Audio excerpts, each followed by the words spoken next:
welcoming us, and thank all of you for joining us tonight. We know how precious evening time can be this time of year, and so we're thankful that you're dedicating a little bit of it to spend with us as we go over the second draft of the enrollment plan for the 24-25 school year.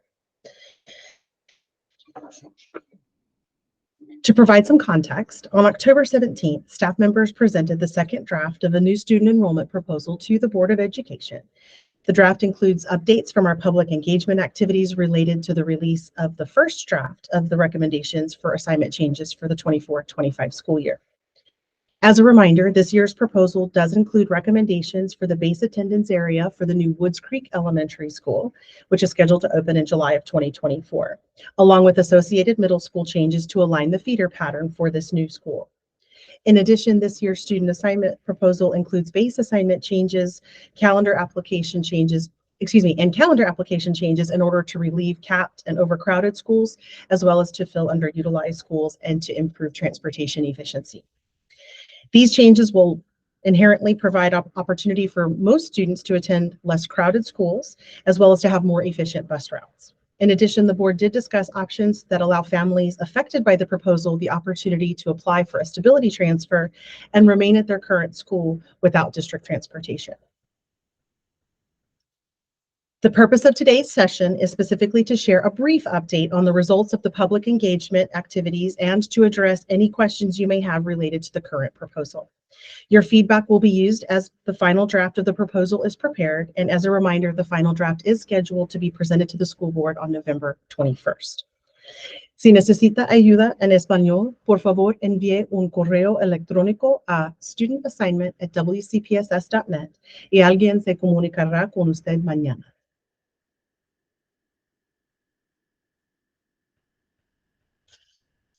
Before we begin, let me go over a few logistics. Our session will last for no more than an hour and a half. We will begin with a presentation, and I'll keep it as brief as I can, and conclude by responding to questions presented during today's session.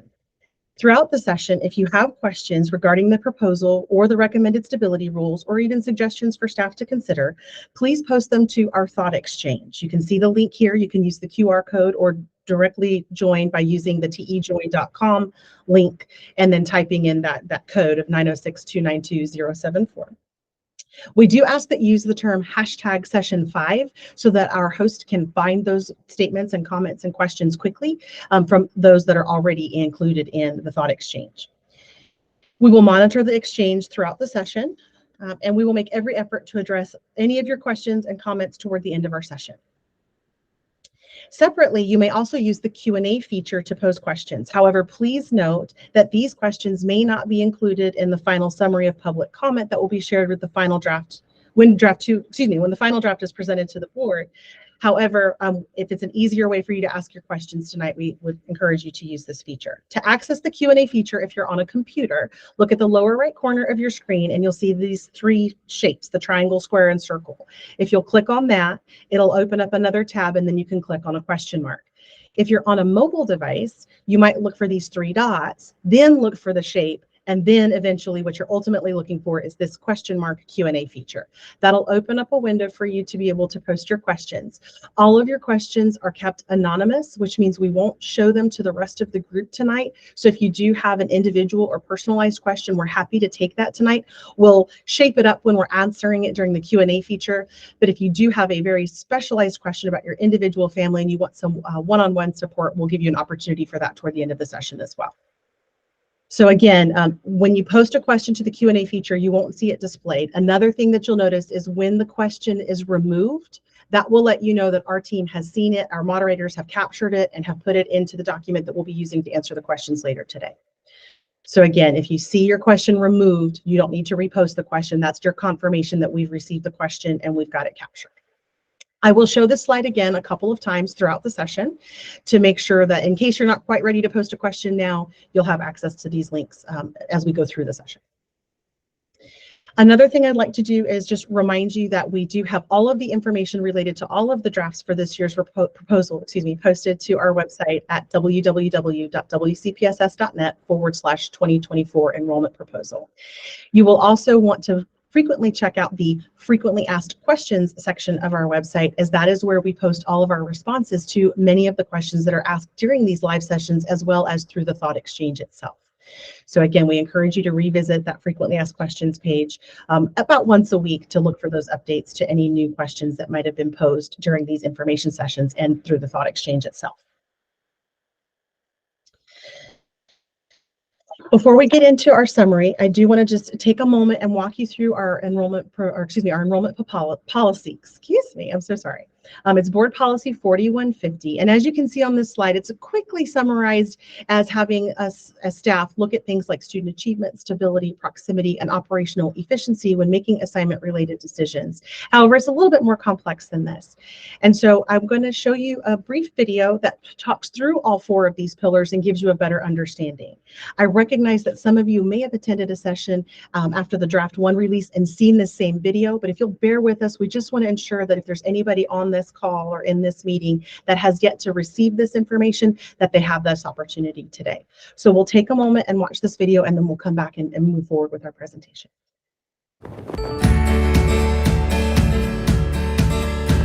It's no secret that our school district is growing, and it's growing fast. That means each year we need to open new schools to stay ahead of the curve. To state the obvious, we have to fill these schools with students. And this can only be done through student assignment. Each year, some students are assigned to one of our new schools or reassigned to an existing school. This ensures we have balanced school populations across the district. We know families love their schools and that student assignment decisions can be worrisome. That's why we want to be completely transparent in how we make them. Our school board has established 4 pillars that guide each and every student assignment decision. Here's what they mean and how they work together. Student achievement. This is what we're all about as a school district. We know high concentrations of poverty or too many low-performing students in a school can hinder progress. This pillar compels us to think about whether a student assignment plan can help address some of those issues. Stability. Essentially, we try to keep as many children at their current school through the exit grade as possible. When reassignments are necessary, we provide the opportunity for some students to grandfather and stay at their current school through the exit grade. Operational efficiency. This pillar is about making sure all of our schools are at their best use. Overcrowded schools are a problem. Classrooms packed with too many students are one thing, but then there are the endless carpool lines, bathroom facilities that can't comfortably accommodate everyone, and having to start lunch when most people are still working on breakfast. On the flip side, having under-enrolled schools is an inefficient use of public resources, particularly when there are crowded schools nearby. Proximity. Okay, this one can be a little tricky. In a perfect world, houses would be built in neat little rows on a predictable timeline and at a slow and steady rate. As it is, we live in an imperfect world, where lots and lots of homes pop up in one area while growth is slight or non-existent in others. For this reason, it is impossible to send every child to their most proximate school, unless we wanted some of our schools bursting at the seams while others are half empty. That said, this pillar states that we will send students to schools within a reasonable distance. Often, the difference between the most proximate school and the next most proximate is no more than a couple of miles. Please remember that we must consider all 4 of these pillars when making assignment decisions. There is no priority among the 4 that applies in every situation. It's a balancing act that ultimately helps us come up with the best possible plan for everyone. Thank you for working with us to ensure our school system continues to serve all students well.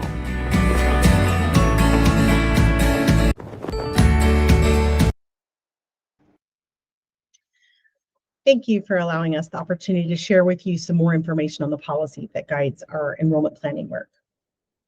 Before we get to your questions, we're going to share a few of the updates that were provided to the board during their October 17th work session, as well as review the planning timeline so that you can know kind of where we are in the process and what's coming up next. We will quickly review some of the updates regarding the process of our public engagement activities. We'll give you a quick snapshot of some updates to the capital improvement plan. Excuse me, I think I went too far. A couple of updates on our capital improvement plan, and we'll just quickly hit on the current recommended stability rules for the enrollment plan for 24-25. So starting with our updates on the public engagement process, we want to start by what we've learned from our public engagement activities after draft one. As a reminder, we did host an online thought exchange to capture feedback regarding all aspects of the first draft of the proposal, as well as hosting 4 regionally focused virtual public information sessions similar to this one. To help explain the plan, as well as answer questions live during each of those sessions. Recordings of each of those presentations are posted to our proposal website if you'd like to go back and see any of those presentations, along with updated FAQs. As I mentioned at the opening of our session, the frequently asked question portion of our website is really where you want to go for regular updates. We're continuously updating those questions as we get new and different questions. As a reminder, at any time during today's presentation, if you have a question you'd like for me to answer towards the end of our session, please post it to our thought exchange. I highly encourage you to use the thought exchange and go ahead and use that hashtag session5, because that way it'll be captured with all of the other public comment. That's the official public comment capture tool for the second draft of the proposal. However, if you just want to ask a quick question and you've already posted your thought maybe to thought exchange previously, feel free to use the Q&A feature here in the Google Meet. Again, if you're on a computer, you can look for that shape on the bottom right corner of your device. If you're on a mobile device, you're going to look for the 3 dots and then look for that shape that's circled. And ultimately what you're looking for is that question mark that says Q&A, and that's where you can post your question.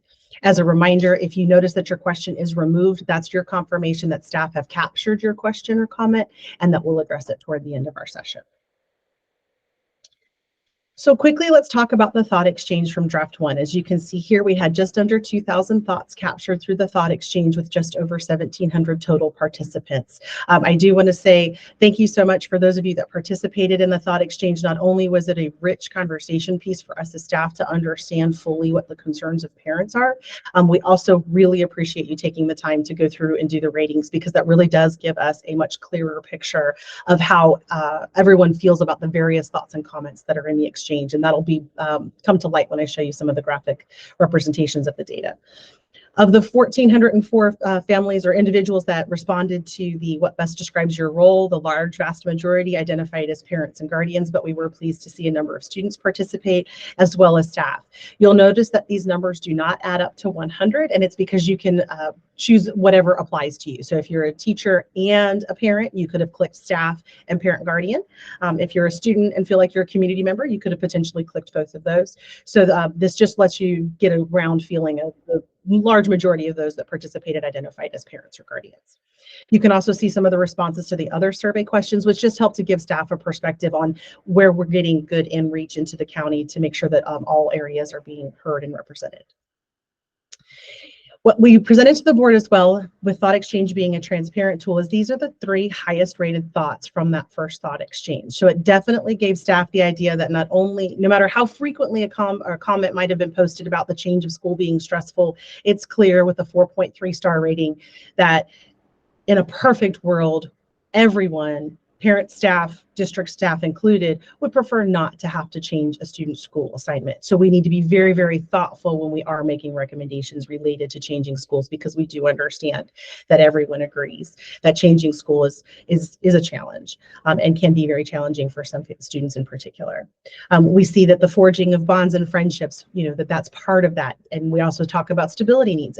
We clearly heard from a lot of families that while they're appreciative of the stability rules as written, they'd really love if we could look into potentially expanding them. Certainly the concept of adding transportation came up quite a lot, but this particular comment talking about just having more expanded options for stability transfers, would be preferred. And so that's just to give you an idea of the top 3 highest rated thoughts. As a note, on the previous slide, I'm not sure that I mentioned it, if we can get 30 ratings per thought, then we're almost at like sort of statistical perfection of thought ratings. So we did a really good job as a district of really going through and evaluating each other's thoughts and comments. And now we can start to see how the thoughts bore out. I do want to be really clear that as the themes arise, there's some intelligence that sits behind all of the comments that looks to try to figure out a way to make sense of the groupings of them. And so these 6 themes or topics came out as the most frequent 6 themes: proximity, stability, commute, performance, planning process, and school calendar.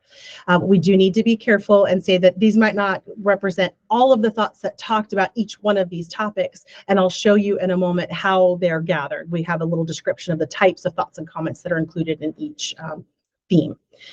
So clearly there are lots of thoughts that were in the thought exchange, but these were sort of the 6 core themes that shook out. This also lets us know how many thoughts we received per theme area. So clearly proximity was top of mind, well over 1,300 comments alone that really talked about wanting to have a school that was close to home. The school calendar, not to be dismissed, while it had around 100 or so comments specifically about concerns about calendar change and things like that.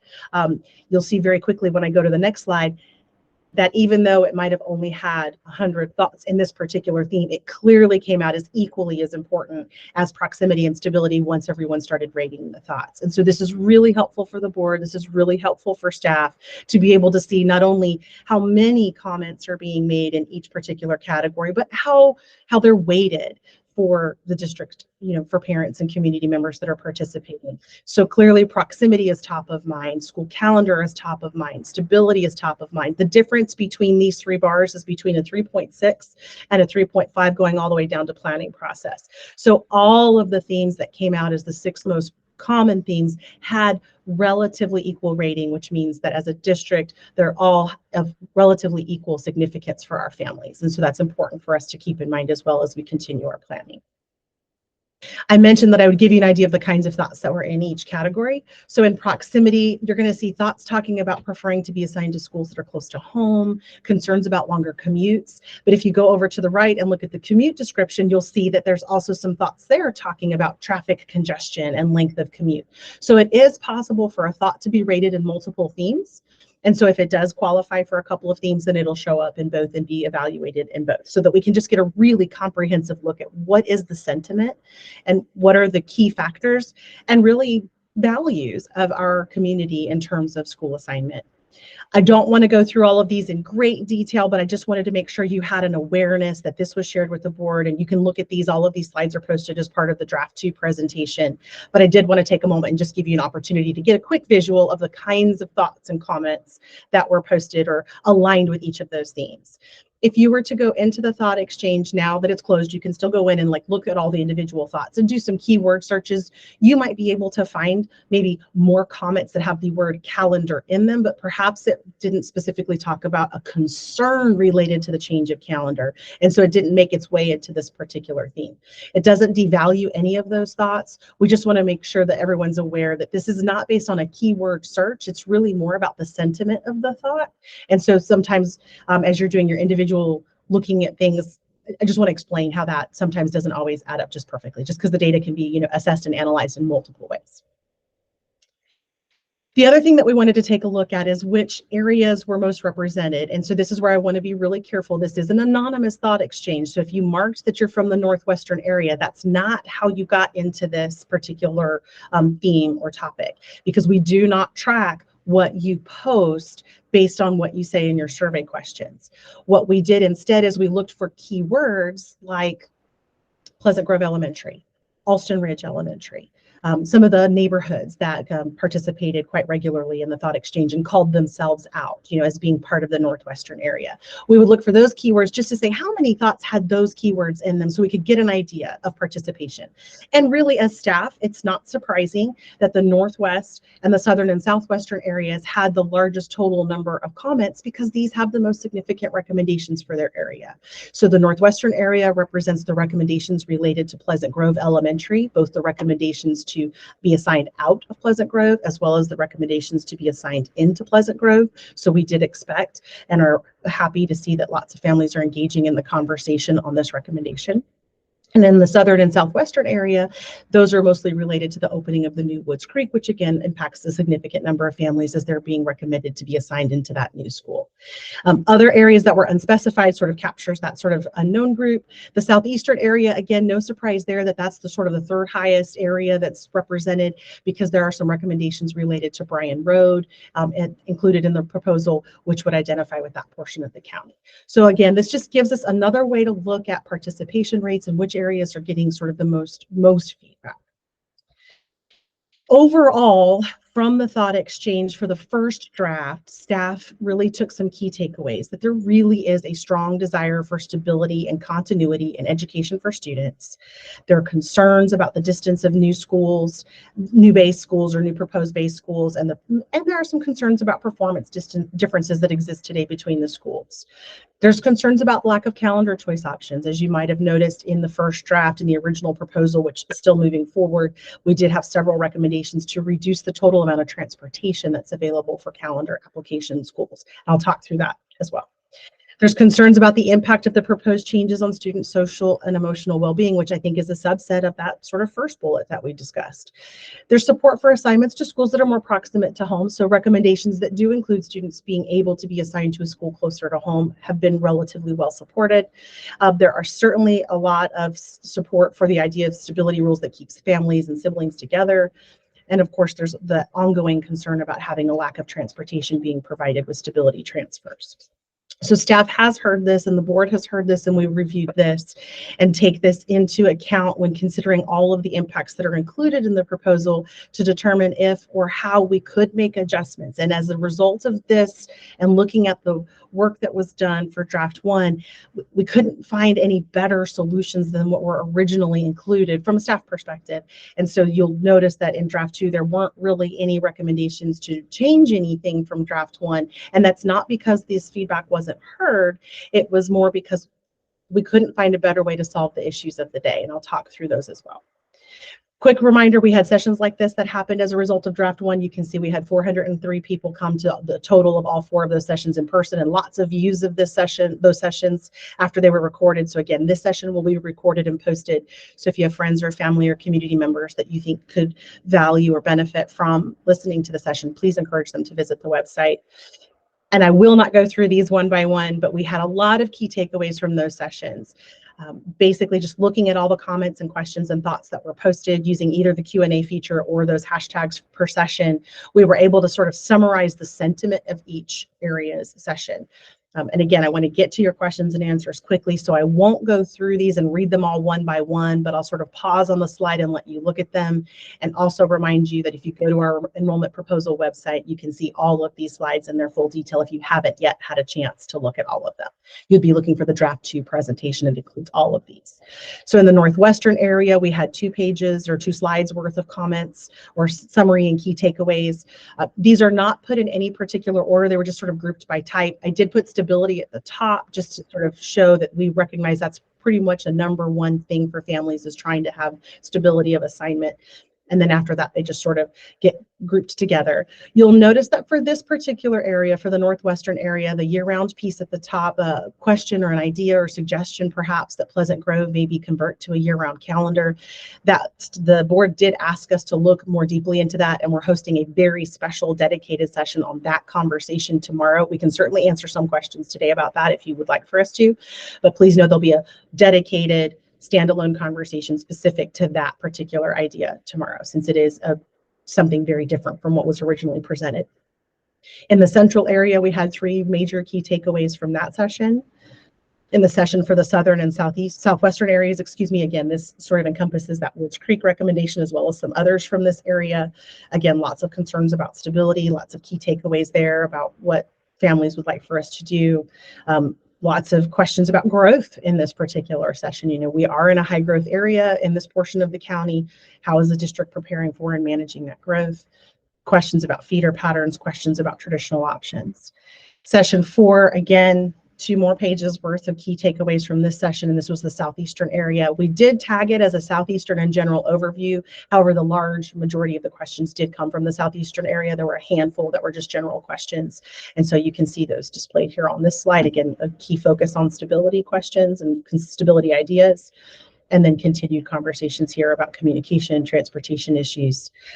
And there were 1 or 2 comments about a possibility of converting Bryan Road to year-round, but there wasn't a lot of large support for that. So this is just a note that was brought from that session.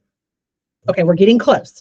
So again, if you've not yet logged on to the Thought Exchange, please use hashtag session5 with your questions so that we'll know that it's coming from today's live session and we'll get that captured. Or if you want to use the Q&A feature, you can follow the instructions on the lower part of this slide to use the Q&A feature. I do see several questions coming in on the Q&A feature, so it seems like most of you have been able to find that. Again, if you're on a computer, you're using the instructions on that first larger rectangle in the middle. If you're on a mobile device, you're looking for the 3 dots and then looking for the shape and then looking for the question mark.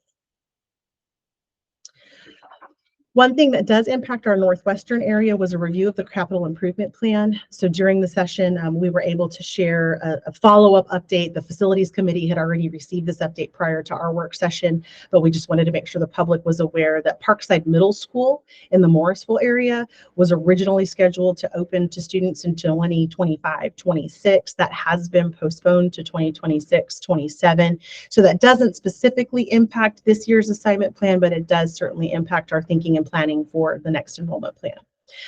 I'll draw your attention to the asterisk at the top of the slide. We do note regularly that our capital improvement plan is subject to change based on market volatility, scope changes for the projects, even design and construction schedules. So obviously one of those happened at Parkside Middle, and that's what delayed it. So we will continue to monitor these as we go through the planning process, preparing for 25-26, because as you can see, there currently are 5 schools scheduled to open for 25-26, and we want to make sure we're fully prepared for those new schools. So the map that was associated, just to give you a visual of where these schools are located, this first map doesn't change. The second map does get adjusted a little bit because the Parkside Middle School site is no longer highlighted in blue.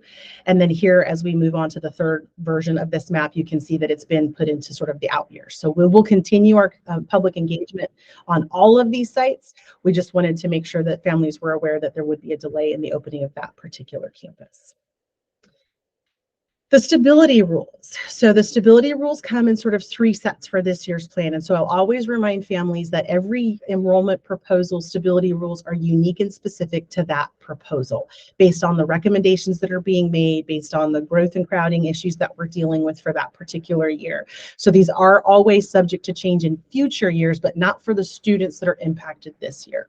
So right now, the recommendation is for any students being proposed to be assigned into the new Woods Creek Elementary, that if they are rising into the 4th or 5th grade and would prefer to remain assigned to their current school, they would be eligible for a stability transfer and be able to do so without district provided transportation. In addition, if those same students that are rising into 4th and 5th grade have younger siblings that they'd like for to join them at that school, at their original school, they can join them there as well without transportation. And those transfers would also be valid through the 5th grade for those younger students as well. And I call attention to that because that's not always the case. Our most restrictive version of stability rules in these examples would be only rising 5th graders being eligible to remain assigned to their current school, and then those younger siblings only being able to stay while their 5th grade sibling is there, and then the following year being assigned to the new school. So this year, listening to feedback from our public engagement sessions in the spring and really thinking about information we've heard through all of the various thought exchanges over the last couple of years, in an effort to provide more stability for families, staff is recommending slightly more generous rules here by adding in both 4th and 5th grade being able to stay without transportation, and those younger siblings not just being able to stay while those older students are there, but throughout their academic experience. So they can stay all the way through the 5th grade if they'd like to without transportation. If you are a family that's impacted by this particular recommendation, you should have received a little reminder saying, hey, please check us out. If the plan gets approved as currently proposed, and really essentially once the plan is approved, all students that are going to be reassigned to Woods Creek, we would follow up with those families almost immediately after the board approves the plan, maybe within the next couple of days or a week, just because it falls around the Thanksgiving holiday, and give you some very specific instructions on how to go online and put in that request. So it would be an online transfer request. Another area that's impacted by a significant change, and we've heard a lot from families in this area, and we completely understand that the desire for most families in this area is to not be impacted by the recommended changes, and we hear that loud and clear. Yet we have some very significant capped and crowding concerns at schools like Alston Ridge Elementary and Parkside Elementary that really we have no other resolution for than to take advantage of the location of Pleasant Grove and to use that to relieve these two sites. So staff is continuing to make a recommendation that certain portions of Alston Ridge Elementary and Parkside Elementary be assigned to Pleasant Grove, which complements a different set of assignments where students are being recommended to be assigned out of Pleasant Grove. So it creates a balance at the school where there'd be sufficient space to hold those students. Same rules for this Pleasant Grove recommendation as the Woods Creek, but it just impacts both groups of students. So if you're a student currently attending Pleasant Grove that's recommended to be assigned to Briar Creek or Leesville Road Elementary, or perhaps York Elementary, if you're rising into 4th, 5th grade and you'd like to stay, you'd be eligible under the stability rules, and those younger siblings could certainly join you. Same goes true for the group that's being recommended to be assigned in. So if you're rising into 4th or 5th grade coming out of either Alston Ridge or Parkside Elementary, you would be eligible to remain at Alston Ridge or Parkside Elementary and take those younger siblings with you as well. So those are the recommendations for this particular area. And again, because it's such a significant change in the assignment area for Pleasant Grove, we really have to be mindful that enough students move forward and go into Pleasant Grove to make sure there's enough students to provide adequate and sufficient academic programming for these students. Then all other changes, and I want to be really clear here because I'm not sure that it was clear in our first draft, and we saw that with some questions that came out after the release of draft 2. Families that are recommended in any of the other base assignment recommendations, so recommendations related to being assigned out of Leesville Road Elementary, Leesville Road Middle, or Leesville Road High School into schools more in the central Raleigh area, they would be impacted by this set of rules. Students currently assigned to Banks Road Elementary being recommended to go to Westlake Elementary, they would be eligible under this set of rules. The students assigned currently to Bryan Road Elementary that are being recommended to go to either Eversboro, Vance, or Rand Road Elementary, all of those students would be eligible under these rules. And any families that have a student who's at what would be considered a calendar application school with that transportation status currently, if you're in the proposal to have that change, you would also be eligible under these rules to be able to remain assigned to your current school without transportation. So all students in all grades for everything other than the Woods Creek or Pleasant Grove recommendations, based on the reasons I explained earlier, we're opening a new school and we have a significant attendance change at those other two. We've tried to give the absolute most generous stability rules we possibly could, which is all students can remain assigned to their current school without district transportation, and those younger siblings in kindergarten, 6th or 9th can join them, and you can do all of that during the stability transfer window. So that's just something I want to clarify. And again, specific instructions for actual students that are directly impacted by assignment change recommendations after the board approves the final plan will get individual emails sent to them with very specific instructions on how to access those online applications. Okay, we're getting super close. So if you have more questions or if you have to post a question, again, I encourage you to use the Thought Exchange. That's the official capture tool, or use the Q&A feature here, and we'll capture it that way as well. And it looks like a lot of questions have been coming in, so I'm going to try to get even faster and get to those questions quickly. So for our timeline and next steps, I just want to give you full awareness. Our timeline is set such that back in May, we had our first touch point with the board where we said, here's what we're planning to work on over the summer as we're developing that first draft. We're looking at the public engagement responses that we received from the spring in terms of what families are looking at. They're looking at cohort continuity, they're looking for stability, they're looking for the least amount of impact possible. They're looking to, and then as a staff, we're looking to address capped and overcrowded schools. As an individual family, you may not understand the tension or the stress that a capped school puts on the entire district, but it is very challenging for the district to continue to manage our capped and overcrowded schools. Also, the more students you have in a building that's above and beyond its intended capacity just continues to put pressure on the ability to deliver high quality academic programming. And it's not the ideal learning environment for students on these campuses. And we appreciate the work that our capped and overcrowded schools do to make sure that our students feel as little of that impact as possible. Yet families, I'm sure you feel it in the carpool line. You recognize it when there's so many different lunch periods to accommodate, when recesses have to be shuffled kind of regularly. It's just not that ideal learning environment that we want for all of our students. So we're working really hard to avoid overcrowded schools where possible and to start working to reduce the number of capped schools in the district. In June, we came and gave an update to the board based on the remaining public engagement that we did, as well as we gave them a full update on all that we had learned from our in-person sessions with our communities that are impacted by new schools. In September, we came to the board with the official release of the first draft. At that point, we gave them another update on public engagement activities that happened throughout the summer. And we also released those first set of recommendations for not only base assignment changes, but also those calendar application changes that I mentioned earlier. We did include in the first draft some stability rule recommendations, which are carrying forward into draft 2. We then opened up a thought exchange. We held those information sessions that I mentioned earlier. So then on October 17th, we came to the board and presented a full accounting of all of that feedback that we'd received. And while we're very appreciative and completely understand that not being reassigned is the preference for our families, hear me clearly, we do understand that. We're balancing that with the district's needs to address these capped and crowded schools, as well as to open a new school. And so we've tried to come up with the smallest impact area we possibly can that keeps communities together, neighborhoods together, and tries as best as possible to create the most efficient transportation routes at the same time. And so we get and we fully understand that not seeing any changes in the second draft was disheartening for a lot of families. And we hear that, we understand that, yet at this time, these are the recommendations we feel best meet all of those goals that we outlined back in May. At this point, we're continuing to hear feedback because that doesn't mean we've heard everything. So if you have new questions, new thoughts, new ideas that haven't been considered or addressed, we want to make sure we're answering those now, and we're addressing those, and we're researching those, and we're evaluating those. The board themselves will also hold a dedicated public hearing on November 8th to hear public comment. I believe the sessions will be the 2-minute format, so 2 minutes per comment. Instructions on how to sign up for that will be posted to our website closer to the date of the hearing. So if you are interested in physically coming to a board session and participating in that public hearing, you'll have that option. And then finally, on November 21st, we'll take all of the feedback that we've received from the thought exchanges, the virtual public information sessions today and tomorrow. We'll also take any of the feedback that the board receives at the public hearing, and we'll put together a final set of recommendations to be shared with the board on the 21st during their work session, with the goal that they would adopt the plan at their board meeting that follows.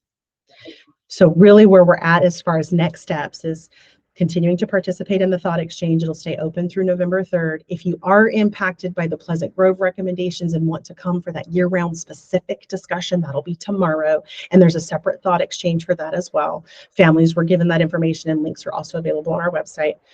And then on the 8th, you can participate in a public hearing. And then on the 21st, tune in to the work session to see what the final set of recommendations are.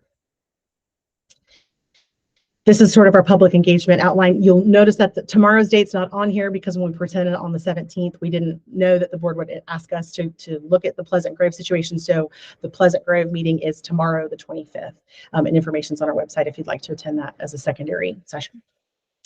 All right, so here's where we are. We should have several questions to get started with. I'll kind of look to my host to help me figure out how many we've got and how quickly we need to go. There's a good chance that several of you asked the same question. So if we do have multiple versions of the same question, we'll try to answer it once. If we feel like we need to clarify, we might answer it twice. So please know our goal is to answer as many questions as we possibly can. I'm going to take a sip of water and let our host join us. And we're ready to start taking questions.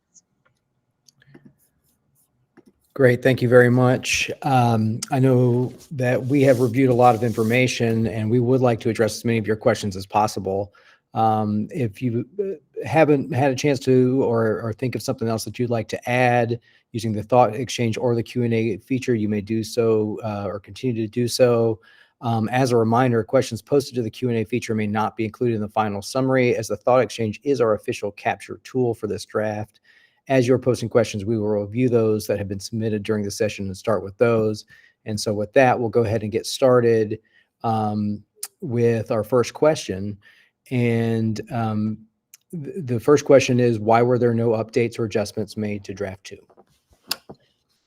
Yeah, very good question. I hope I answered that as I was going through the presentation. And so the reality is we worked with what sometimes isn't seen is that we worked really hard as we developed the first draft to take into account feedback that we'd received from communities and parents along the way over the last several years. Really, it's not just since the spring, about what it means to be a community and keeping students together. and balance that against our needs as a district to not only open a new school, but address some crowding at our capped schools and some schools that are getting close to the point where if we didn't make an assignment recommendation, we would have to cap a school. And so because we worked so diligently to create the smallest impact we possibly could with the first set of recommendations, even though, as I said, we hear very, very clearly that being reassigned is not preferred, that just creates challenges for families. As staff, looking at the operational needs of the district, looking at the goals of opening a new school, we just didn't feel like we could back away from any of the recommendations that were originally included. That being said, there's a particular region I mentioned already that is really impacted by a calendar change because it's creating a K-8 calendar misalignment.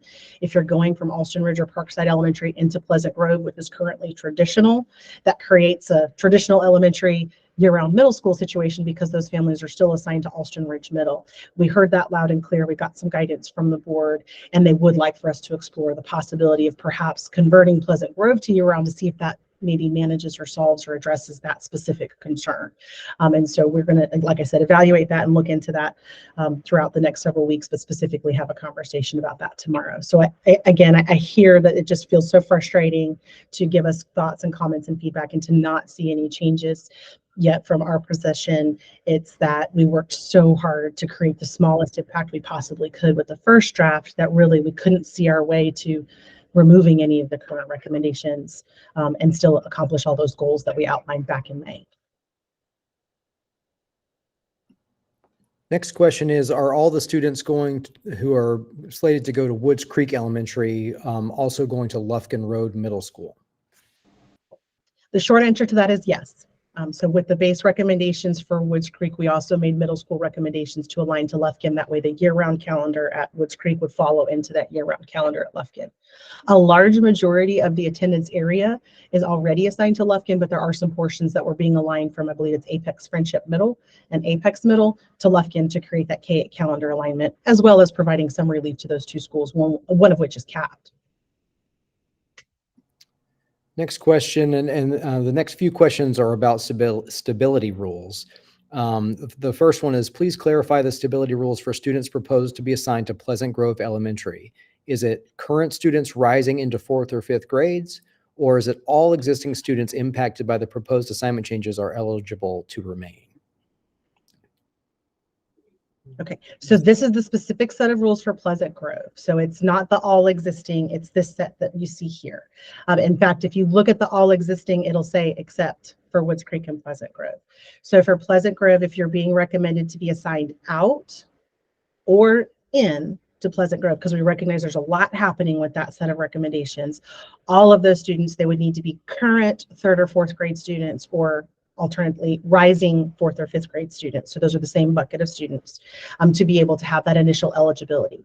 And then any younger siblings would obviously be able to grab on to that 4th or 5th grader and join them and stay at their current school. If my daughter starts kindergarten in 2025 with her brother as a 5th grader, will she be able to stay through her elementary school years?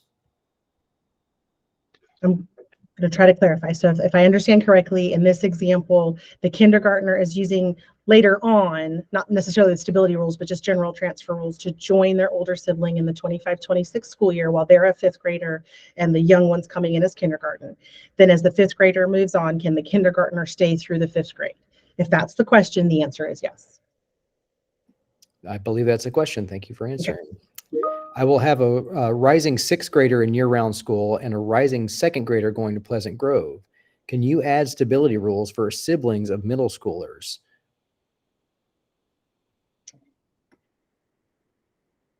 I think I understand the question. So the idea is that, let's say the conversations that we're having about Pleasant Grove don't move forward and it stays on a traditional calendar. And I have a younger student going into Pleasant Grove who would be on the traditional calendar, but my older student would be at Alston Ridge Middle on the multi-track year-round. Could we have some sort of rule that would help align the calendar? The short answer is we work really, really, really hard to help you find that calendar alignment. We may or may not be able to give it give you sort of the stability rules, because the stability rules wouldn't account for that. But through the normal request for transfer process that opens this year, it'll be March 4th. You would put in what we call a hardship transfer, saying, I really need my students on the same calendar, and just give us a couple of options for that year-round elementary student, because going back to the school they've been reassigned out of may or may not be a possibility based on the crowding situation, especially because the 2 schools are already capped.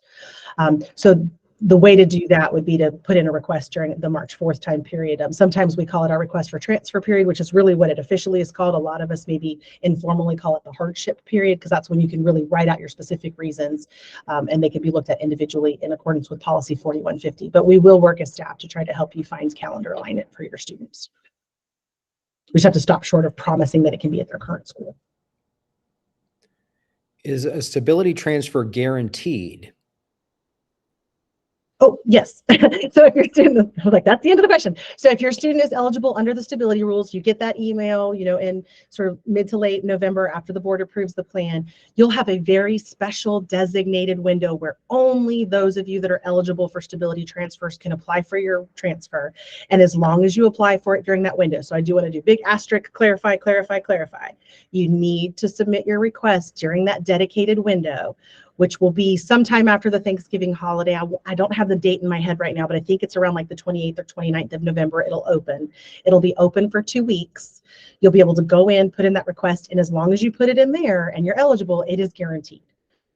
The asterisk is if you don't do it during that window and you wait until the regular request for transfer period, if all those seats have already been taken up, we might not be able to say yes. We'll work really hard. So I highly encourage you, if you're at all considering taking your stability transfer, to do that request in November, because we can guarantee it then. If, as you get closer to March, you realize, gosh, I just can't provide the transportation, we haven't found a carpool group, we just can't make this work, we're going to need district transportation, and I'd much rather go to my new base school, you can always put in what we call a back to base request in March to get out of your stability transfer. But you can't always get your stability transfer, if that makes sense. So I really encourage anyone who at all is considering exercising their eligibility rules for stability to go ahead and put that request in. And then if life changes later, we can help you sort that out. Is there any way to change the stability rules to allow any student to stay at their current school regardless of grade? Thank you for that. And I think that goes along with a lot of the feedback we've heard from families is, please just don't move my student. We've got things figured out. We're evaluating and crunching all the numbers. We're trying to see if there's a way to accommodate that. I just don't want to give false hope. The challenge we have is that if we expand the stability rules for schools like Pleasant Grove or even the Woods Creek recommendation that you see here, if we expand it beyond just the 4th and 5th grade, we do run into challenges about having sufficient number of students in the school that's receiving the new students to be able to operate properly, have a proper number of teachers, create that high quality academic program. We are continuing to evaluate. I hear very clearly that just don't move me is really the best option. I just want to stop short of giving you false hope that we can make that happen. We're going to do what we can, but for sure we can handle the 4th and 5th grade piece. Cedar Fork Elementary has been capped since 2016. Why can't a neighborhood from this area be moved? We actually received quite a lot of feedback from Draft One about other ways to address other schools that are capped or overcrowded, particularly in the Northwestern region, looking at the next steps. There we go.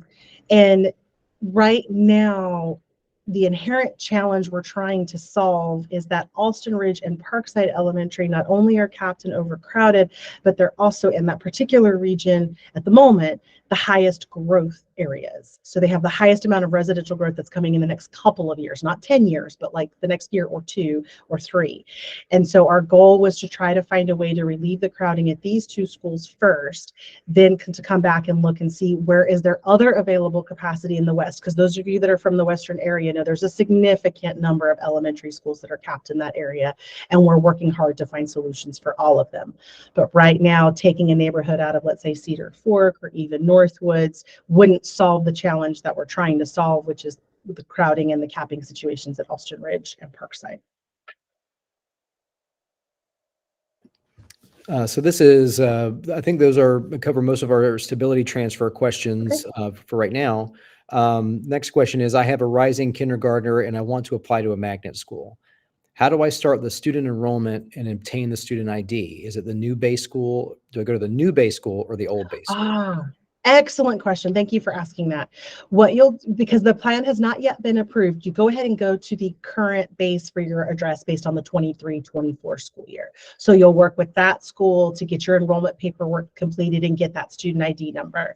For those of you that are considering a magnet application, the application window has already opened. Please know it is not first come, first serve. It's a lottery. It's a prioritized lottery. So as long as you get your application in before the close date in January, you're good. You can put it in on January 1st. You can put it on October 16th. It'll be processed the same.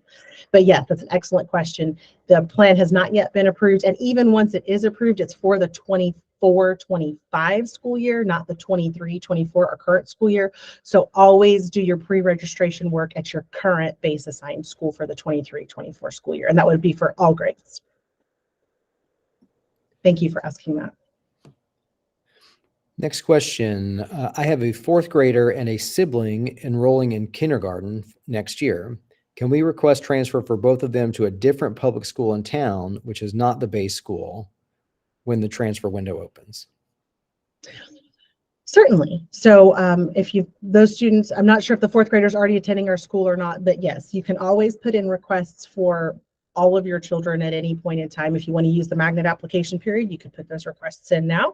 But if you're doing a specific transfer request, maybe it's for daycare or for work purposes or something like that, or maybe you're a teacher in the district and you want your students to come to the school where you're going to be teaching.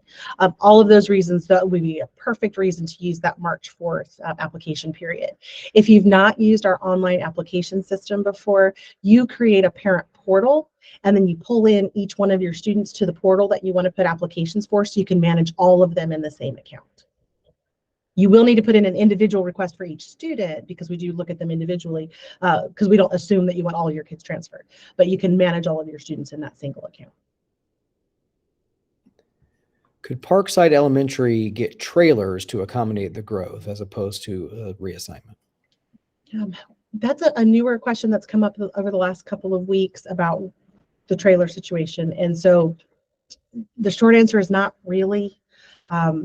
Where we're at with trailers is that the funding available to add trailers to school sites is actually pretty limited. And the availability, believe it or not, the availability of trailers to add to campuses is also very limited right now. The market's just in a really strange place. And candidly, at a school like Parkside Elementary, even if we were to add, I think it's 4 trailers that might be able to fit on that campus, it wouldn't be sufficient to address all of the growth that's coming. So it would not solve the challenge that we need to solve long term. It would be a very, very short-term fix that might not even solve the problem for an entire school year. Why not hold off until 2026 when Parkside Middle opens? Sure. And we even had that question when we thought Parkside Middle was going to open in 2025, is, why not just wait a year? And the challenge, as I tried to illuminate earlier, is that the capped and crowding situation at Alston Ridge Elementary and Parkside Elementary right now is such that we really shouldn't be in the situation we're in today. If best case scenario, we could have made adjustments a couple of years ago to get ahead of the growth that we're already seeing now. And so waiting 2 more years would just continue to exacerbate that problem and create even more challenges for these schools and for the families that are assigned to these schools. That waiting will only make the challenge worse. What I'd like to take a moment and share is that what may not be fully understood is that our CAP schools are currently operating at a number well above the design capacity for the school in an effort to try to serve as many families as we can from the base attendance area. But they are not in an ideal academic environment in terms of they're not using the buildings the way the buildings were designed to be used. So although some of our schools, as I mentioned and praised, are doing a really good job of making it work and serving our families and continuing to provide amazing academic opportunities for our students, it's really not an ideal academic environment. And as a district, we owe it to our families and our students to really provide for them that best academic environment and to try to what I call right size these schools, get them to the size that they're supposed to be, that they're intended to be, so that you can have all of the freedoms in the buildings that you need. Carpool can be managed much more efficiently. Lunches can be managed much more efficiently, and all of the other elements that come with being an overcrowded school can be reduced back to a normal status. So although they're doing a good job, they're doing it well above the intended capacity of these schools, and where they're operating at now is not where they're supposed to be operating. Will Forest Springs neighborhood be offered a traditional calendar option? And this isn't just for Forest Springs, but thank you for bringing that up. I believe this is the area that is part of the recommendation for the new Woods Creek, which is projected to be a multi-track year-round school. What we want to clarify as a district is that when we say we're taking calendar application choices and reducing those, what we're specifically saying is we're reducing the district's responsibility to provide transportation to these schools. So if a family is base assigned, let's say, to a year-round school, and they prefer to go to a traditional school, and they look at the options in their area and can find a traditional school that works for their family, that's not capped or overcrowded, and that they can provide transportation to, we are happy to approve those through the transfer request process as we can, as building and space capacity allows, to try to help you get that calendar that you want. All we're saying is that as a district, with the current situation with transportation, we just have to reduce the pressure on our transportation system, and we just can't guarantee that bus transportation or district provided transportation could come with those choices. So I think in that same sort of part of the county, there were concerns about some students, I believe, that are base assigned to Salem Middle that currently, let's say, have Davis Drive Middle as a traditional calendar. They certainly can still ask for that seat at Davis Drive. We just won't be sending a bus for those students anymore. That's really the main difference. So if you are assigned to Woods Creek, there won't be a designated specific traditional calendar option at this point. If we get guidance to do something different for the final draft. But right now, we wouldn't project adding anything because that would just put further burden on the transportation network. But we would be happy to evaluate transfer requests for a school that you could provide transportation to. And I do always like to put my pitch in as a reminder, the majority of our magnet schools also operate on a traditional calendar. And so if there's an academic programming at one of our magnet schools that also works with your family's schedule and needs, that would be another way to potentially request a school that has traditional calendar. And get a double effect, cool programming and a traditional calendar. When will the draft be final and be applicable for new enrollment applications? Thank you for that. That's not clearly outlined on our timeline, I don't realize. So the way that it works is that when we go to the board on November 21st with the final draft, if they're fine with it and are okay with it and ready to make an approval, then later on that night at the meeting, they'll approve the plan.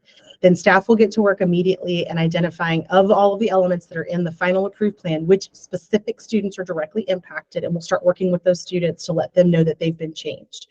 Their school assignments will not change until the start of the 24-25 school year. So they'll remain where they are for the rest of 23-24. If you want to exercise stability rules, you can take care of that in that November, late November, early December timeframe. Again, we'll send specific messaging out about that, get those locked into place, and then your student's not changing at all.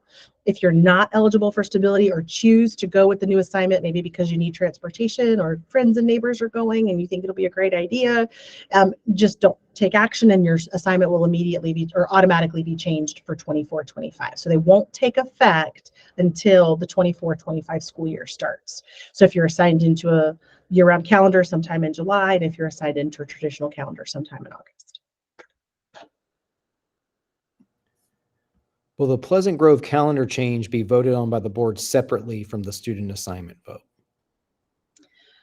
I will say historically, conversations about changing calendar have been had separate from the student assignment plan. So this is a unique conversation that the board has asked us to have. It is my understanding that if they were to make a recommendation to change the calendar of Pleasant Grove based on the assignment recommendations, they would take it up as part of that final presentation on November 21st. Go ahead and do it all at one time to expedite the ability of the school to start making adjustments if they decided that's the way they were going to go. They wouldn't want to wait until January or February to make a final decision and then, lose that time the school might need to be able to make those adjustments. So it is my understanding that if they take it up, they'll take it up this November, which is a little different than normal. I do understand that. We have a question about planning around growth in Morrisville. Do we know where the new homes in Morrisville will go to school? Are we in communication with the zoning boards and planning boards of the town and aware of all the new developments that could go to Pleasant Grove? And how far ahead have we planned school assignments? Lots of questions in there. Thankful for it because it really highlights what maybe isn't always so evident for the public in terms of our planning process. So in terms of how far out we plan, we start with 10-year forecasts of enrollment.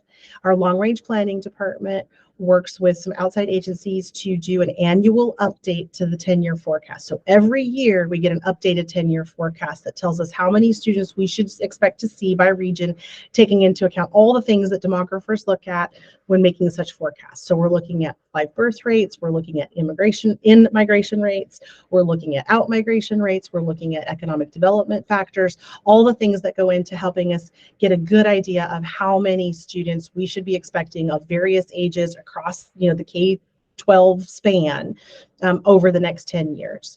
Obviously, the farther out you look, the less, predictive it is. The closer in you look, though, it's usually pretty spot on. I want to say we're usually 1 to 2%, within a 1 to 2% margin of error year over year, and usually it's much less than that, but that would be the largest. And with the numbers we're dealing with, 160,000 students or so, that's a very small total number of students. Those numbers are also looked at regionally so that we can get a feel for that 10-year forecast. So to your question specifically about the Morrisville area, yes, we go out and meet with all of the planners and all of the municipalities as well as the county. And all the ETJ, all the areas that are covered by ETJs and all of that. We gather all of that information at least once a year. And our partners are really good about giving us a heads up if there's a zoning change. But we get that information officially at least once a year so we can get a snapshot of what's been approved, what's coming online, what changes are being recommended from a zoning perspective. And we use that as part of this forecasting process. Separately, as I said, we've got a really good partnership with a lot of our local planners. And so they'll give us a heads up if they're making a change outside of that window just so that we can be aware of it, but we'll only include it in the forecast in that annual timeline. So yes, we are aware that the town of Morrisville has been recently updating some of its plans, and we're gathering all of that information from them now. What we didn't already have with last year's review will be included with this year's review. So I think that answers all the parts of the question. Matt, did I miss any chunk of that question because it was multifaceted? No, I think you covered it all. Okay. And so as far as the student assignment plan part, what we do is we look at this information to get a 5 and 10-year outlook so we can be mindful of the growth that's coming, but we do only bring to the board 1-year assignment plans just because we know things can change somewhat rapidly. So if we were to, let's say, have a assignment plan that had all the next 3 years planned out, by the time we got to year 3, we'd probably have to make adjustments. So we do look long-term, but we only ask the board to approve the plan on an annual basis, changes to the plan on an annual basis. What happens to applications already filed? Will they be transferred for processing to the new base school? I believe this family is probably talking about like enrollment registration paperwork, because that would be the only thing that would need to transfer. So if I say, because pre-registration opened October 16th, I went to my current base school, I pre-registered my kindergartner, they've got all my paperwork. If and when the plan gets approved, if for some reason your student is part of the plan to be assigned to a different school, then yes, during the end of year processing, all of the records will be transferred over to the new school for you. And the school will be expecting you and will follow up with you for open houses and all of that kind of stuff. But yes, the records will be transferred for you. Well, we get to see data that shows how staff arrived at the decision for the assignment changes. So all the data that's presented to the board in the first draft is included on our website with all of the information that's there. All of the forecast data that I've been talking about is also on our website. There's in a couple of locations, but I've tried to pull it all together. If you'll go to our future schools page, so www.wcpss.net/future schools. We've also curated all of those resources. I'm working to improve our ability to share all of this information with the public in a truly a one-stop shop, like a long-range student assignment planning section. But for right now, if you want to look at the future schools page, you can get access to all of the forecast information I've been talking about, or you can find it in the old board materials from the previous year. It was presented sometime in February. But to get to it faster, just go to the future schools Proposals page. You'll see the full report, the full presentation. You'll see the growth maps that are included in there. So all of that information that's used to sit behind the recommendations that are made. And then all of the information related to the current draft proposal, all of that information is posted to the enrollment proposal site that I referenced earlier in today's session, that 2024 enrollment proposal page. Were schools like Hortons Creek considered to be converted to year-round calendars? Conversations like this have come up for a lot of schools in this particular area, since there are a number of CAP schools in the West. And so staff is taking that under advisement and working with the board to determine next steps.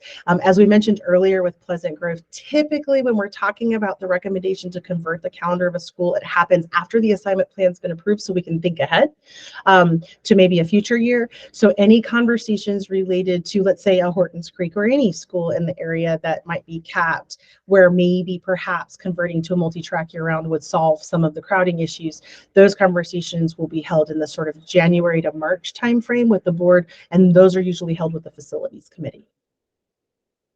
So yes, there are ongoing conversations about when is it appropriate to change the calendar of a school, and those conversations continue to happen on an annual basis. What will be the middle school assignment for students at Pleasant Grove?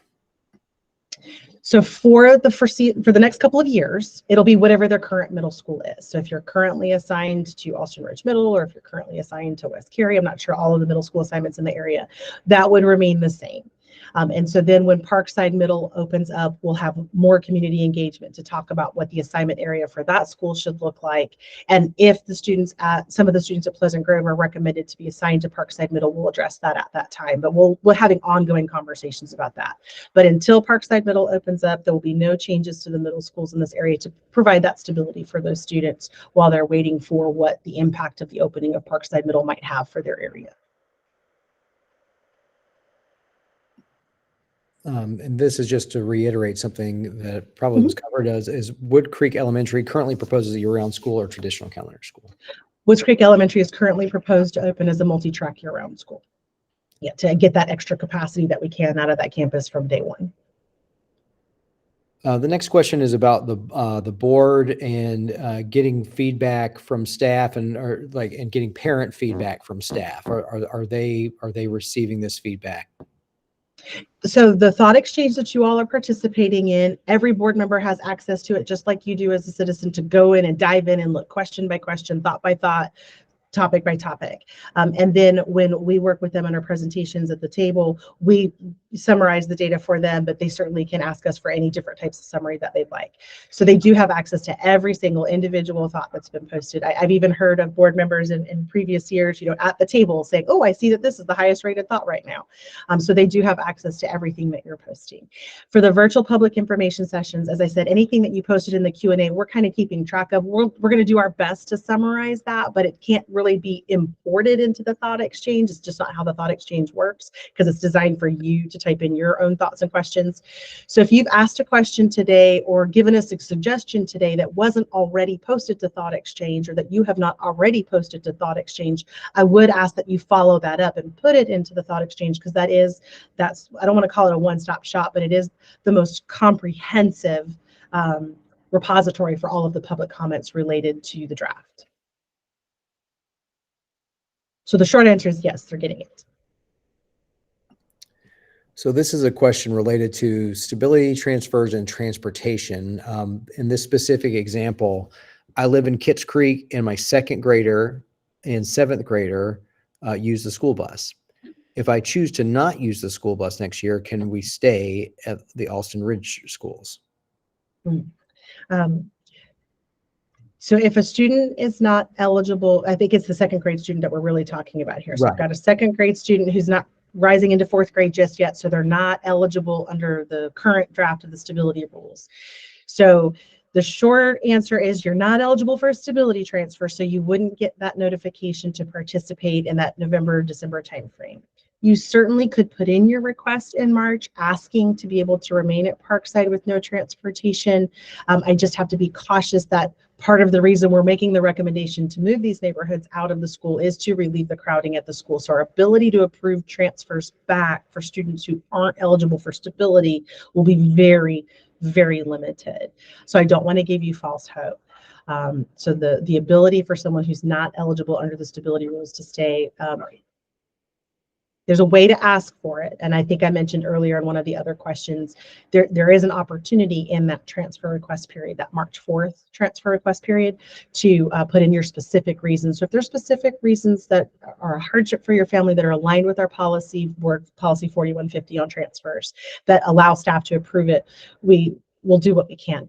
Know that if your transfer is not approved and you do put it in during that window, during that 10-day window, you are eligible to appeal the decision to the board. It's a little bit of a process, but we'll walk you through it if you decide that that's a route that you want to go, just to try to see if the board might overrule the staff's decision. Again, I don't want to give false hope.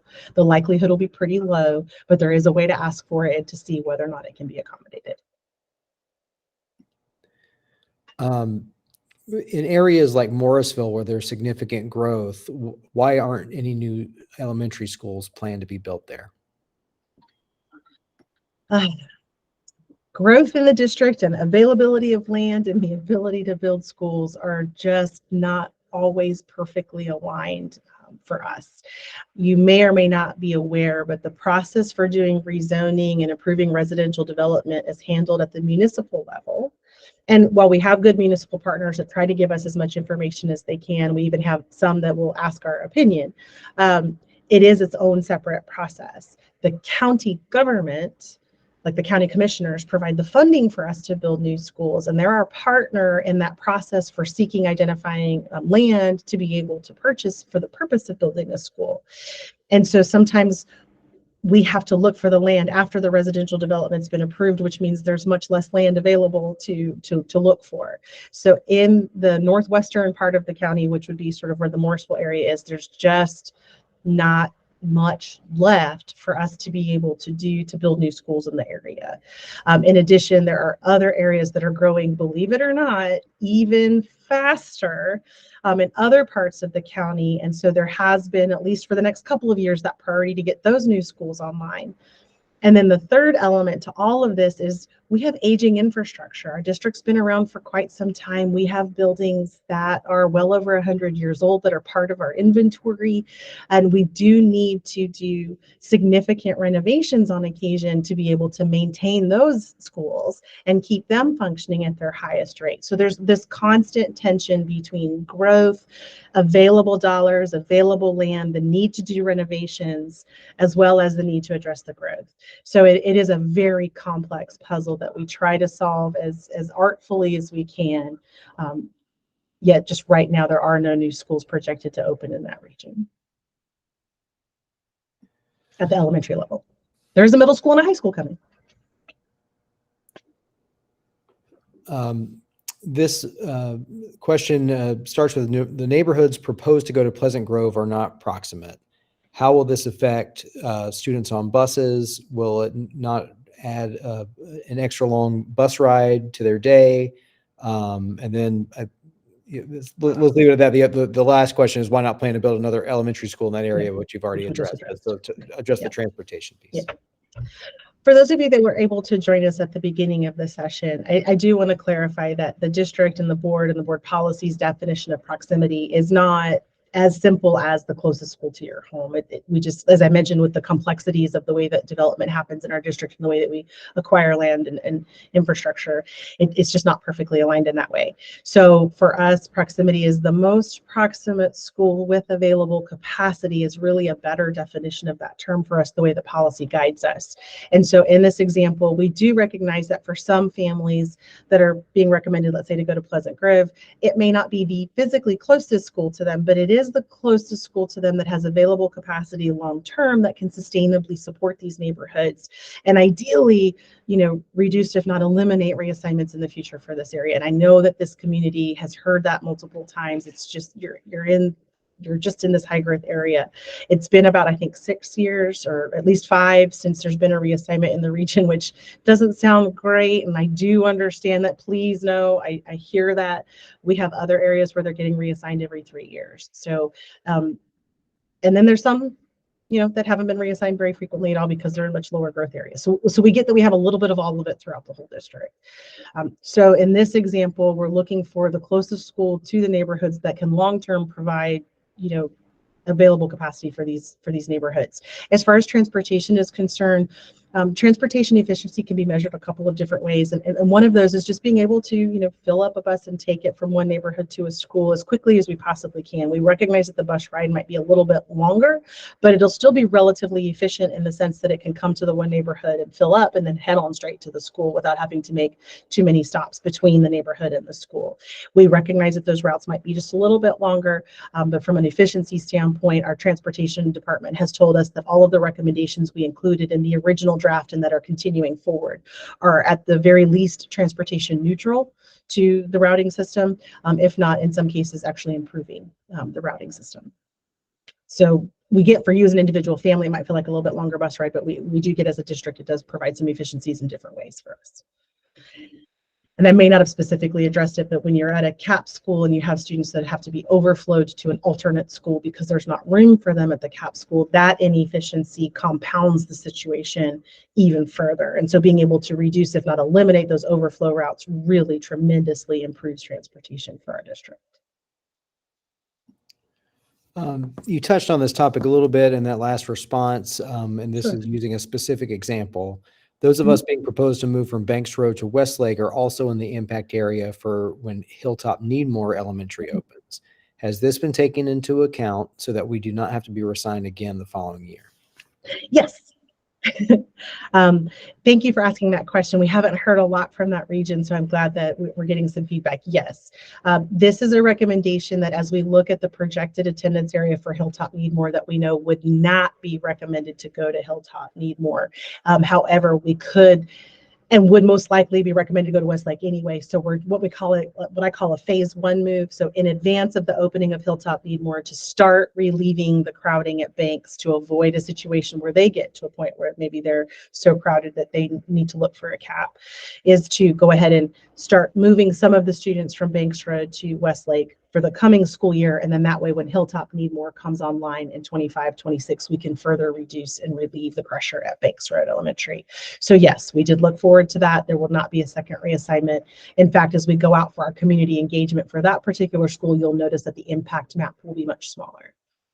One thing for the Hilltop Needmore, you may not recall if you weren't totally plugged in, but that school was actually originally projected to open in 24-25.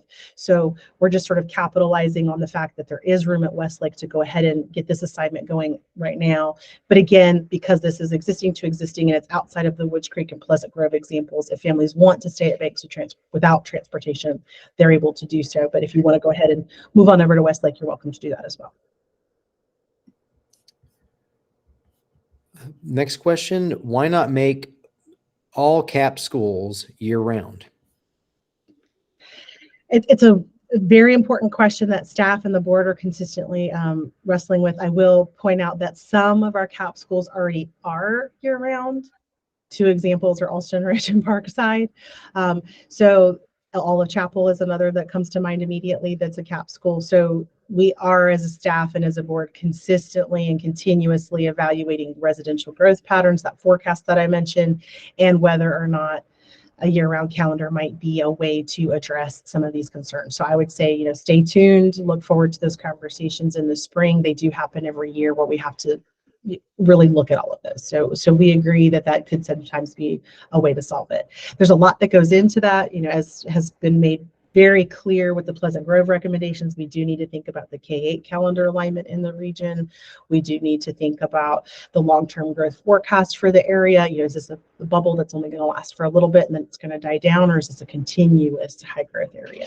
So just lots of things for us to consider. But again, stay tuned and really play. If you're really interested in these types of conversations, I would encourage you to follow along with the facilities committee meetings as they progress into the spring. Can builders be asked to fund schools before they build neighborhoods? I wish. Our current state, county, municipal, all of our laws don't provide for that type of stipulation. So right now we have no authority to request or require such a thing. It'd be nice, but we don't have that ability. You may have already addressed this, but I'll go ahead and ask it. Sure. If Oakview Elementary is overcrowded, why not make it year round? And then And then they say Yeah, that's, make that year round and then make Woods Creek traditional. yeah. So candidly, if you've looked at the original draft one presentation for the recommendations related to Woods Creek, you'll notice that even with the little bit of movement we're doing to provide some relief to Oakview by taking some of current Oakview students and sending them to Woods Creek, it's not sufficient to address the ongoing growth and crowding, with Oakview. So it is going to be a longer conversation. I know at the board table there was some discussion about, what do we need to do in this area to address the continued crowding at this campus. Just so you know, there is a school, future school Rex Road, that's opening not super close to Oakview, but in that general region, which we may be able to use to further provide some relief, but I'm not confident that it'll be sufficient to relieve all of the projected residential development and growth that's going to be in that area. So yes, there will be ongoing conversations. I will say the second part of your question, Matt, why not make the Grove year round and make Woods Creek traditional? That wouldn't solve the challenge either. Candidly, from an operational efficiency standpoint, both being year round would probably be better, but that's not a decision we can make as an individual. We do need to have ongoing conversations with our board about that. Will Pleasant Grove still be an overflow school for Hortons Creek? So it's a complicated question with the new twist and turn. With the original recommendation from draft one, which with Pleasant Grove remaining traditional, staff would have said for at least a year, we would probably have it serve as the overflow for Hortons Creek while we're trying to figure things out. The longer answer now is we need to see how things progress with this conversation about potentially converting Pleasant Grove to year round and see what that does for the area. And then I would say stay tuned to the spring conversations. In the January, February timeframe, we have very specific conversations about which schools should continue with their cap and what should be their overflow schools. So it's a little too soon for me to specifically answer that question because it's going to require a very stringent assessment as a result of these ongoing conversations about the potential calendar change for Pleasant Grove. Are there any plans to cap additional schools? And if so, when will this decision be made? As of right now, from my seat in student assignment, I'm doing everything I can to support our long-range planning team and our school choice planning and assignment team to try to do what we can to avoid the need to add new caps to any schools, using assignment as our first tool because temporary membership caps are really intended to be used when we know there's new capacity coming online and it's not there yet. So we are working really hard to avoid adding any new schools to the cap list. However, that conversation, like I said, will happen in the January, February timeframe with our facilities committee as we start to assess the impacts of the assignment plan, see what the impacts of the stability transfers have had, so that we can have a much clearer picture about how our schools are shaping out in terms of projected crowding. So the longer term goal is to continuously edge away and chip away at and reduce the total number of cap schools in the district. But right now it's probably a little too soon to specifically say if we're going to add or subtract any, but we're looking to subtract wherever we can. That's the long goal.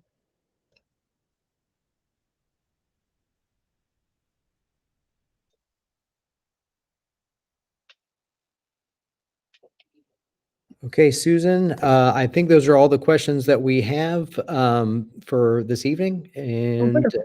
Yeah. Thank you all so much for coming. If you feel like your question wasn't answered, or if you've got something that's really specific to your family situation, I would encourage you to reach out to me directly. This is my email, particularly if you just want some specific advice on how do I go through the transfer process. Maybe you want to re-ask that question about my 2nd and 7th grader and really get some clarity on it. Don't hesitate to send me an email. Either I or one of my staff members will follow up with you. I'll remind everyone, si necesita ayuda en español, por favor, envíe un correo electrónico a student assignment at wcpss.net y alguna persona comunicará con usted mañana. But again, thank you. We really hope this session helps to clarify why there weren't recommended changes for draft 2. Again, we hear very clearly how frustrating and even disappointing that can be for some families, and we get it. We understand it. We're just in an unenviable position where we've got to look at how to meet the system's needs and make the smallest impact we possibly can while getting those needs met. We hope that you better understand all of the recommendations that are included. We also appreciate your open and honest participation. Thank you for those tough questions. Thank you for continuing to engage us in the long-range planning conversations, and really be on the lookout for other opportunities to engage in ongoing conversations, particularly in the spring. We'll do another round of in-person sessions in the spring to really get more community feedback as we get ready for the next draft. As we're getting ahead to this draft, again, the public hearing will be held on November 8th. There's a special virtual session tomorrow just to talk about all things year-round for Pleasant Grove, if you're interested in that conversation. So please feel free to join us for that tomorrow night or to participate in that thought exchange. This thought exchange for the general responses to draft 2 will stay open until November 3rd. The public hearing is November 8th, and the board will receive the final draft on November 21st. Again, on behalf of our host, Matt Dees from the Communications Department, my moderators, Lewis and Carrie from our office. Thank you again, Glenn, for joining us, from our Assistant Superintendent for School Choice Planning and Assignment. And I also saw several staff members from different schools in the area. You might be coming here today as parents, or you might be coming here today as teachers, but thank you so much for joining us for this conversation. And we really look forward to continued active participation as the process moves forward. Go to the frequently asked questions page, probably in about a week. Give me till Monday and we'll get some updates there based on tonight's questions as well. Thank you so much and have a good night.